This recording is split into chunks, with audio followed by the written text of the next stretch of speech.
आप देख पा रहे होंगे गुलाम वंश में पहले कौन आते हैं? कुतुबुद्दीन ऐबक संस्थापक हैं।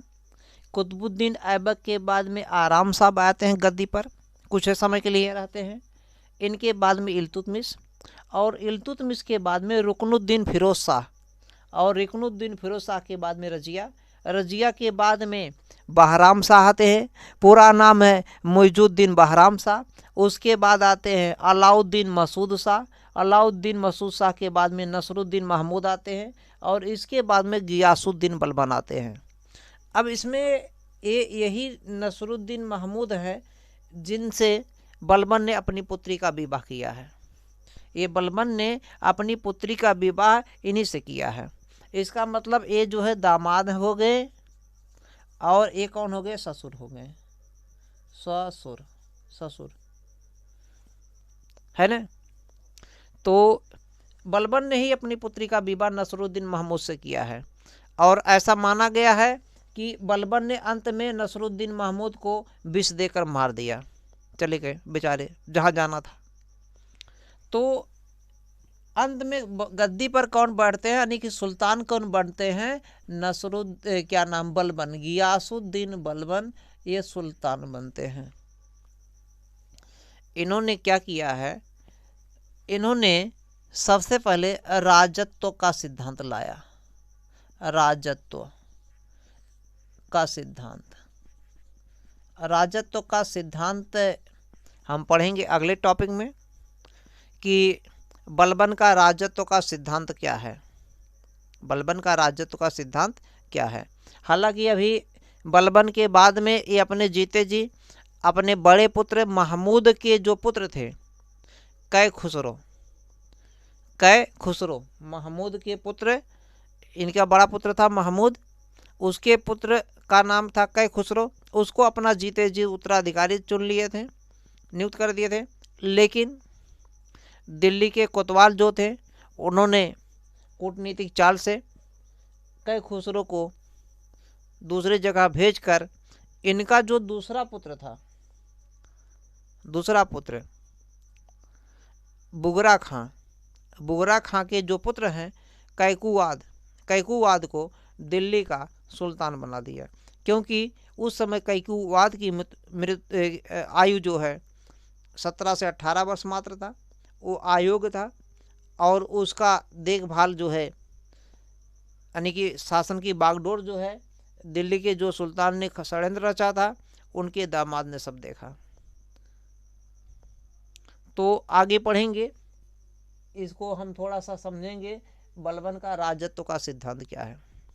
क्योंकि यहाँ से अगर हम बात करते हैं इल्तुतमिश का जब मृत्यु हो जाता है, इल्तुतमिश के मृत्यु के बाद से रुकनुद्दीन जो है फिरोज हैं, रजिया है, बहराम है, मसूद है, नसरुद्दीन महमूद हैं, ये सब जितने भी शासक आए हैं, इन शासकों के समय सुल्तान की प्रतिष्ठा धूमिल हो गई थी, मान मर्यादा नहीं रहा, सम्मान नहीं रहा।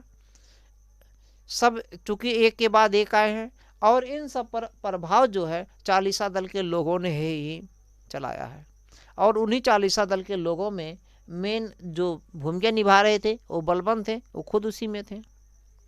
तो इनके प्रभाव धूमिल हो गए थे, इसलिए जब बलबन गद्दी पर बैठते हैं ये उस बात को जान रहे थे कि इस चालीसा दल की वजह से ऐसा हो रहा है। हालांकि चालीसा दल में बहुत से लोगों का मृत्यु हो गया था, फिर भी जो लोग थे उनको समाप्त करना चाहते थे। तो चालीसा दल के सदस्यों को समाप्त करने के लिए एक एक करके जो है उन्हीं के समकक्ष दूसरे पद का सृजन कर दिया गया, और सृजन करके जो है बलबन ने एक एक करके सबको समाप्त कर दिया। किसी को कोड़े से पिटवा दिया, किसी को सार्वजनिक कोड़े से पिटवाया, किसी को मृत्यु दंड दिया, किसी को मार करके जो फाटक पे टंगवा दिया, यानी कि अनेक प्रकार से आतंक का माहौल जनता में दिखा करके जो है और लोगों को मार करके जो है पूरा का जो है चालीसा दल के लोगों का दमन कर दिया गया, समाप्त कर दिया। किसने किया? बलबन ने। और ऐसा क्यों किया?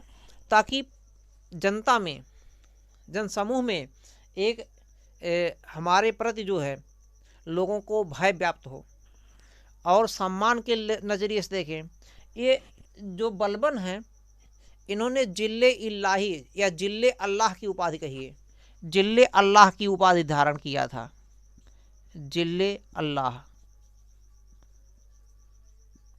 जिल्ले अल्लाह की उपाधि। तो जिल्ले अल्लाह की उपाधि देखे थे, तो इसका मतलब क्या होता है, ईश्वर का प्रतिबिंब। तो बलबन ने इस ईश्वर के प्रतिबिंब के तहत जो है, यानी कि जिल्ले अल्लाह के तहत जो है और भी उपाधियाँ ली। इनका मानना था, कहना था, लोग बताते थे कि अल्लाह ने हमको जो है शासन करने की शक्ति दिया है और हमारी तुलना में कोई जनता नहीं है, इसलिए कोई हमसे तुलना न करे। यही इतना नहीं, ये नीच आदमी से, नीच जाति से बात करने पसंद नहीं करते थे।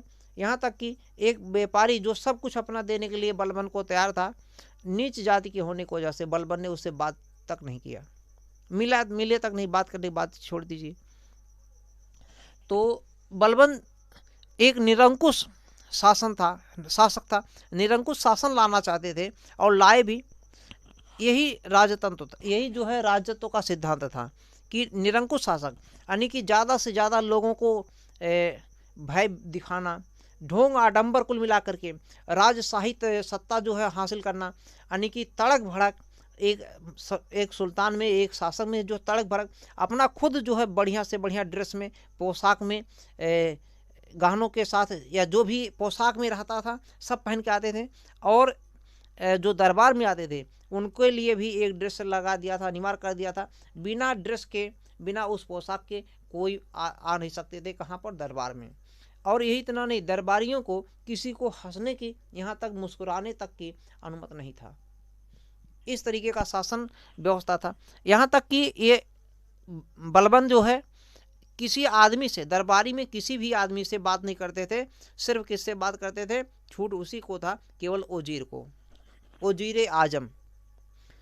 जो ओजीर हैं, यानी कि ओजीर मतलब प्रधानमंत्री होता है, तो प्रधानमंत्री जो इनका रहता था, केवल प्रधानमंत्री से बात करते थे, तो बाकी किसी से नहीं। इस तरीके से पूरे साम्राज्य में एक डर का माहौल पैदा कर दिया, एक आतंक का।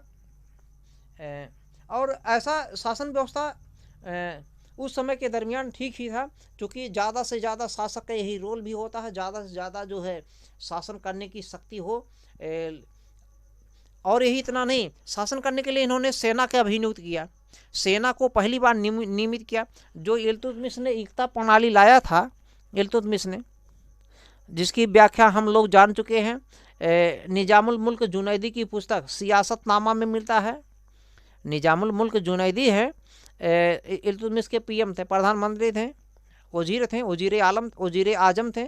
तो उस वजीर आजम की पुस्तक सियासतनामा में एकता प्रणाली का उल्लेख मिलता है। तो उसको जो है इन्होंने समाप्त कर दिया, हटा दिया, क्योंकि एकता का मतलब क्या होता, भूमि दे दिया जाता था। जो बड़े बड़े अधिकारी लोग थे, सैनिक लोग थे, उनको भूमि दे देते थे, और वही भूमि जल करके आगे वो लोग बड़े बड़े साम्राज्य स्थापित कर लिए, स्वतंत्र हो गए। तो इन्होंने क्या किया, उसको हटा ही दिया, एक अच्छा काम किया। और साथ में सेनाओं को नगद वेतन देने शुरू किया, और सेना में जो भर्ती की है सैनिकों की, योग्यता के बल पर, प्रतिष्ठा के बल पर, शक्तिशाली लोगों की, दिमाग में पर, शारीरिक रूप से ऐसे लोगों को जो योग्य लोग हैं, और नगद वेतन देने की व्यवस्था किया, नगद वेतन। तो कई सुधार किए हैं इन्होंने। इस पर हम विस्तार में चर्चा करेंगे अगले टॉपिक में। इसी पर हम रोक देते हैं। धन्यवाद।